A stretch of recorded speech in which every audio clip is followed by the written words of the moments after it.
સિદ્ધપુર ખાતે ભારતીય જનતા પાર્ટીના નવનિયુક્ત પ્રદેશ અધ્યક્ષ શ્રીના સન્માન કાર્યક્રમ દરમિયાન સોશિયલ મીડિયામાં એક વિડીયો વાયરલ થયો હતો, જેમાં સિદ્ધપુર તાલુકાના દીપસિંહ ઠાકોર તથા શંભુ દેસાઈ વચ્ચે જ બોલાચાલીનો વિડીયો વાયરલ થયો હતો, જે વાત તદ્દન પાયાવિહોણી હોવાનું સાબિત થાય છે।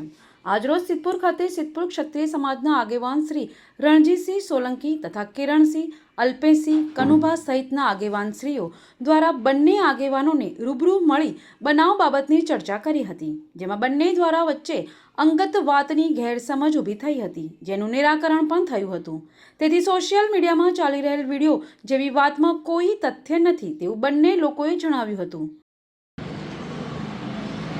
હાલ વર્તમાનમાં ઇલેક્ટ્રોનિક મીડિયા અને સોશિયલ મીડિયામાં જે કંઈ મારા અને દીપસિંહ વચ્ચે ફરે છે એ વાતમાં કોઈ લોબુ તથ્ય નહોતું। એક વાત પ્રાઇવેટ હતી, ગેરસમજ બંને વચ્ચે થઈ હતી, પણ બાકીની ઘટના જે ટીવી મીડિયામાં આવે છે એવું કંઈ છે નહીં। અમે સાથે જ ઊભા છીએ, અમારા તાલુકાના ક્ષત્રિય આગેવાનો પણ મારા સાથે છે, અમે ભેગા થઈને વાત કરીએ છીએ। દૂધસાગર ડેરીના ડિરેક્ટર રણજીતસિંહ છે, ગાવડિયાના સભ્ય અલ્પેશ ઠાકોર છે, અમારા માજી કોર્પોરેટર કિરણસિંહ છે, અમારા નગરપાલિકાના ચેરમેન છે કનુજી, આ બધા સાથે વાત કરીએ છીએ। કોઈ ઘટના હાલ જે ચાલી રહી છે એવી કોઈ બની નથી અને કોઈ મનદુખ પણ નથી। આ શંભુભાઈએ જે વાત કરી એ તદ્દન સાચી છે। અમારા વચ્ચે કોઈ મનદુખ નથી હવે અને રહેતું નથી।